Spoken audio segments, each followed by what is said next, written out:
bienvenue dans cette petite séquence vidéo au cours de laquelle nous continuons notre réflexion. Voilà, l'Afrique est faible car nous voulons nous développer avec les valeurs des autres. C'est ce qu'on nous chante dans tous les médias. Vraiment, ça ne marche pas ça. Ça ne marche pas. Voilà, donc on passe, je suis à l'Afghanistan. Prenons l'Afghanistan. Les Afghans sont musulmans. Les Afghans ne sont pas arabes. Les Afghans ne sont pas arabes. Ils sont musulmans. L'islam vient des Arabes. Mais les Afghans, ils ont récupéré leur pays. Ils ont récupéré leur pays de l'OTAN, des États-Unis. Ils les ont chassés. Aujourd'hui, les Afghans, ils sont chez eux, ils font ce qu'ils veulent. Ils sont musulmans. Donc, on n'a pas besoin d'attendre qu'on ait ses propres valeurs pour arracher la liberté de son pays, la souveraineté de son pays. On n'a pas besoin. Les Afghans, ils ne savent même pas fabriquer un clou. Ils ne savent même pas fabriquer un clou, les Afghans que vous voyez là, les talibans. Ils ont leurs cheveux, ils ont leurs moustaches et ils ont leur barbe. Et ils ont leur Coran. Allah, Allah, Allah, tout le temps. Ils ont chassé l'OTAN, la première puissance mondiale. La première puissance mondiale. L'OTAN. Voilà. Regardez.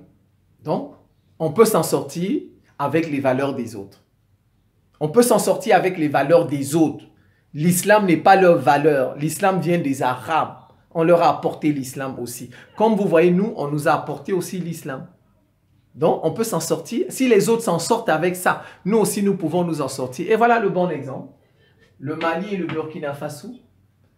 Les deux hommes qui ont chassé la France au Mali et au Burkina Faso sont musulmans. Assimi Goïta et Ibrahim Traoré, ils sont musulmans. Ils ne vous ont jamais dit qu'ils sont traditionalistes. C'est vrai. Assimi Goïta, il a un nom africain. On peut avoir son nom africain, comme on peut avoir un nom mélangé avec les noms arabes, Mohamed, et les noms chrétiens. Bon, Ibrahim Traoré, il a un nom musulman, Ibrahim, il a un nom musulman, voilà. Mais Assimi Goïta, il a un nom proprement africain. Assimi Goïta, comme les... Voilà, c'est ça. Mais ils sont musulmans de religion, ils sont musulmans de culture. Voilà, ce sont eux qui ont réussi à chasser la France qui est catholique. Les Français sont catholiques en majorité. Ce sont des musulmans. Mais citez-moi un pays africain traditionnaliste où le président est traditionnaliste. Il a chassé la France. Citez-moi. Si, moi, je vous cite en Afrique. Je vous donne un exemple.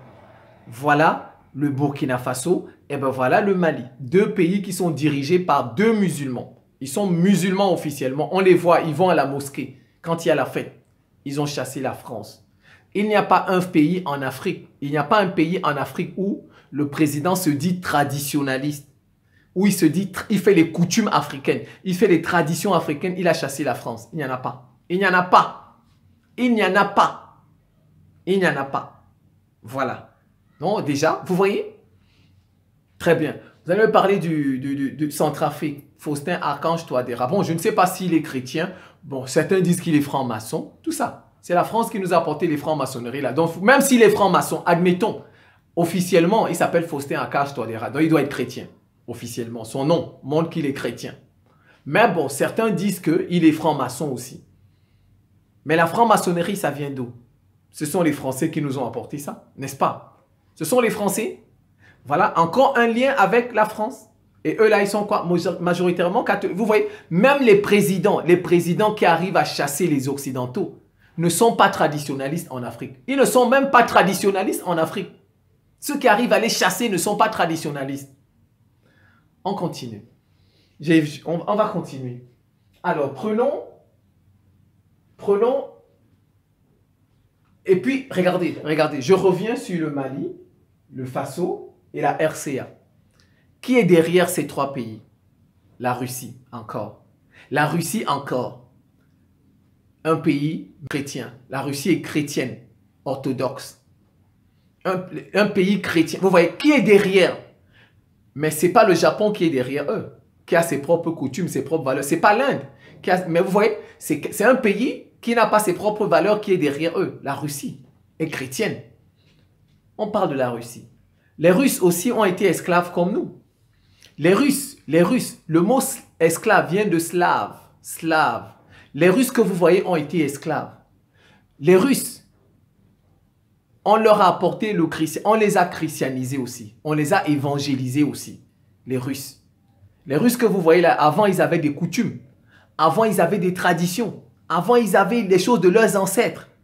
Mais ils ont adhéré au christianisme. Les Russes que vous voyez, parce que les gens, c'est les religions des Blancs, les religions importées. L'Afrique veut se développer avec les valeurs des autres. Mais les Russes, ce n'est pas les valeurs aussi, c'est les valeurs des autres. Le christianisme est né en Palestine là-bas. Jérusalem, nanani, nanana, officiellement. Officiellement, le christianisme est né en Palestine. Qu'est-ce que ça fait en Russie? La Palestine, c'est la Russie. Dites-moi. La Palestine, c'est la Russie. Non, donc eux aussi ont adhéré à ça. Mais regardez leur niveau aujourd'hui. C'est la première puissance militaire au monde. La Russie est la première puissance militaire au monde. Et c'est la Russie qui soutient le Mali, le Burkina Faso, la RCA. Voilà. Pourquoi il n'y a pas un pays qui a ses propres valeurs qui les soutiennent?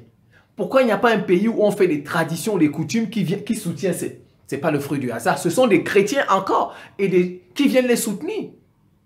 Vous avez vu? Les Russes ne sont pas là pour dire que ce ne sont pas nos valeurs. On ne peut pas se développer avec les valeurs des autres. Le christianisme, ça vient des Juifs là-bas, dit-on. Officiellement, ça vient de la Palestine. C'est les valeurs des autres. C'est les valeurs des autres aussi. Mais ils sont premiers. Regardez la différence avec le Japon. Vous voyez, le christianisme, lui, il vous met devant. Vous êtes premier. Vous avez vu la différence? Mais non. Le Japon est développé. Il est développé, mais il n'est pas premier. Avec ses propres valeurs. L'Inde est développée, n'est-ce pas? L'Inde est dans le G20. Mais l'Inde n'est pas première avec ses propres valeurs. Mais regardez la Russie. La Russie maintenant, elle est chrétienne, mais avec les valeurs des autres, et elle est première militairement. Elle est première militairement. Tout le monde court vers elle. Le christianisme a mis au top. Vous êtes au top. Voilà ce que moi j'attends de l'Afrique pour l'Afrique. Ce que j'attends pour l'Afrique, ce que j'espère pour l'Afrique. J'attends de l'Afrique qu'elle soit au top. Je ne veux pas qu'elle soit comme le Japon. Je ne veux pas qu'elle soit comme le Japon. Regardez, voilà la Russie. Ce n'était pas leur religion. Ils ont accédé à ils ont adhéré à ces religions. Ils sont devenus les premiers militairement. Économiquement, ils sont bons. Ouais, ils sont bons. Et ce sont eux qui sont en train d'équilibrer la planète. Pourquoi ce n'est pas le Japon qui équilibre la planète? C'est un pays qui a ses propres valeurs. Pourquoi ce n'est pas le Japon? Un pays qui a ses propres valeurs. L'Inde n'est pas en train d'équilibrer la planète. Celui qui équilibre la planète, c'est la Russie. Chrétien. Un pays qui n'a pas ses propres valeurs. Le christianisme n'est pas les propres valeurs des Russes. Les Russes ont été esclaves comme nous. Comme nous. Mais ils ne sont pas en train de dire que le christianisme c'est importé. Voilà, donc j'ai fini avec la Russie. Vous êtes d'accord avec moi? La Russie, les Russes ont reçu le christianisme comme nous avons reçu le christianisme aussi. N'est-ce pas? C'est tout. Ils ont été esclaves comme nous avons été esclaves. N'est-ce pas? Mais ça ne les a pas empêchés de devenir la première puissance militaire mondiale. Du tout. Du tout. Ils se sont développés. Ils ont fait de mauvaises rencontres dans la vie. Ils ont fait de mauvaises rencontres. On les a rendus esclaves, les Russes. On leur a porté le christianisme. On les a forcés à abandonner les coutumes, les valeurs, les traditions de leurs ancêtres, les Russes. Poutine va à l'église aujourd'hui. Ils sont orthodoxes.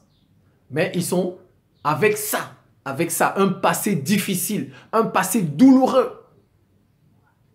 Mais les Russes sont devenus la première puissance militaire au monde, avec les valeurs des autres, les valeurs qui viennent de Jérusalem là-bas, les valeurs qui viennent d'ailleurs, les valeurs des autres. Maintenant, je vais ouvrir une parenthèse, la science, la technique, parce que je sais que les gens vont nous parler de ça. Ils vont dire, bon monsieur, non, on ne se développe pas avec la religion. La religion n'a jamais développé un pays, nanani, nanana, des gens qui n'ont rien dans leur cerveau. Ils n'ont rien dans leur cerveau. Parce qu'ils ne savent même pas faire la distinction entre les conséquences et les causes. Cause et conséquence, ce n'est pas la même chose. Ils ne savent même pas distinguer ça. Ceux qui pensent comme ça, là, qu'ils aillent apprendre ce qu'on appelle les causes, ce qu'on appelle les conséquences. La science, la technique, ce sont des conséquences. Ce sont des conséquences. Les industries, là, on dit, ah ben il faut qu'on ait des industries. Non, ce sont des conséquences. Les industries ne tombent pas du ciel. La science ne tombe pas du ciel. Les avions ne tombent pas du ciel. L'informatique ne tombe pas du ciel. C'est l'homme. C'est l'homme qui fait ça. C'est l'homme qui construit ça. Les États-Unis ne sont pas forts parce qu'ils ont des avions de chasse. Non. Les États-Unis ne sont pas forts parce qu'ils ont des satellites. Non. Ça, c'est une conséquence. La force des États-Unis, la force de la Chine, ce sont ces hommes. Ce sont les hommes qui font la science. Parce qu'ils mélangent tout. Ils ne savent même pas distinguer cause et conséquence. Avant de parler, il faut réfléchir, chercher les mots. Chercher ça. La force des États-Unis, ce sont ces hommes. La force de la Chine, ce sont ces hommes et ces femmes, si vous voulez. Je vais ajouter femmes. La force de la Russie, ce sont ces hommes et ces femmes. Parce que c'est ceux-là qui construisent, ce sont les hommes qui construisent les industries. Les industries, ça ne tombe pas du ciel. Ce sont les hommes qui construisent les industries. Ce sont les hommes qui construisent des avions de chasse. Ce sont les hommes qui font la science, qui font la technique, qui font la technologie. Donc la cause de la force, la cause du développement, c'est d'abord l'homme. Ce n'est pas la science. La science, c'est une conséquence. Maintenant, l'homme là, il a des valeurs. Il a des croyances, il a des connaissances. C'est ça. Donc, vous voyez, le focus, c'est d'abord l'homme là, il a des valeurs. Le scientifique là, l'Iranien là qui fait la bombe atomique, le père de la bombe atomique de l'Iran, c'est un musulman. Il prie. C'est un musulman. Il prie. Si vous ne savez pas ça. Il prie. Admettons même qu'il soit franc-maçon. Admettons même, par exemple, Einstein, la bombe atomique des États-Unis, Einstein était juif, il pratiquait le judaïsme. Admettons même qu'il ne pratiquait pas le judaïsme. Admettons qu'il soit franc-maçon. Il a des valeurs. Donc, ce sont les valeurs d'abord. C'est la cause. La cause du développement de la force de ces pays, ce sont leurs valeurs. Ce sont leurs valeurs. C'est ce en quoi ils croient. Ce sont leurs valeurs, leurs connaissances. La science est une conséquence. Les industries, c'est une conséquence des valeurs, c'est une conséquence des croyances, c'est une conséquence des connaissances des individus. Ils ne comprennent rien. Le médecin que vous voyez à l'hôpital, là, il prie avant d'aller à l'hôpital. Il dit, Dieu merci parce que aujourd'hui, tu as permis que je sois debout. Maintenant, je vais faire quoi? La médecine. C'est parce qu'il est debout. Parce que Dieu lui a permis d'être debout, sa croyance lui a permis d'être en vie. Il peut pratiquer sa médecine à l'hôpital maintenant. Donc la médecine que vous voyez, c'est une conséquence. S'il est un bon médecin, c'est d'abord parce qu'il a de bonnes valeurs. Parce qu'il y a quelque chose qui le soutient. Son Dieu peut-être. Les gens qui mélangent, qui ne comprennent absolument. Non, on développe en prière avec la science. On développe en prière avec la technique. On développe en prière avec les armes. Ils comprennent absolument. Ça ne tombe pas du ciel. C'est l'homme qui fait ça. Donc, on n'est pas fort parce qu'on fait la science. On n'est pas fort parce qu'on a des avions, on est fort parce qu'on a des hommes qui sont forts. Et les hommes là, ce sont leurs valeurs. Ce qui les fait, ce sont leurs connaissances, ce sont leurs croyances. Et dans tout ça, leurs croyances, leurs valeurs, leurs connaissances, il y a des religions là-dedans. Certains sont francs-maçons, d'autres sont musulmans, etc., etc. Vous voyez des gens qui ne savent même pas faire cause et conséquences. Ils viennent voir, on se développe avec la science, on se développe avec la technique, on se développe avec les armes. Les armes là, c'est une conséquence. C'est l'homme qui fabrique ça. Et l'homme là, il a des croyances, il a des valeurs, il a des connaissances. C'est à partir de ces connaissances-là, de ces croyances-là, de ces valeurs-là qu'il fabrique. Par exemple, quand quelqu'un vous dit « je suis contre l'avortement », il va prendre une loi de droit. On va voter une loi, n'est-ce pas? On va voter une loi au Parlement. Par exemple, on va dire « on interdit l'avortement dans le pays ». L'homme là, la loi là, c'est une conséquence de la croyance de quelqu'un. C'est parce que lui, il est peut-être musulman, lui, il est peut-être catholique, il est peut-être protestant. Il a dit, dans ma religion, c'est interdit d'avorter. Donc, au Parlement, on va voter une loi contre vous voyez, la loi qui est là-bas, la loi qui est au Parlement, le droit, c'est une conséquence des croyances de quelqu'un, des valeurs de quelqu'un. C'est comme ça. Vous voyez, ils confondent tout. Voilà, la cause, ce sont ses croyances. La loi là, qu'est-ce qui a causé ça? C'est les croyances de l'homme là, du monsieur là. Lui, il est par exemple musulman. Il est par exemple chrétien. On a dit que c'est interdit d'avorter. Donc, il y aura une loi dont la loi est une conséquence. Ils mélangent tout. Tout. Ils ne comprennent rien. Voilà. Donc, je pense qu'on va s'arrêter là pour cette partie. C'est la fin de cette petite séquence vidéo. Je vous remercie pour votre attention et à très bientôt.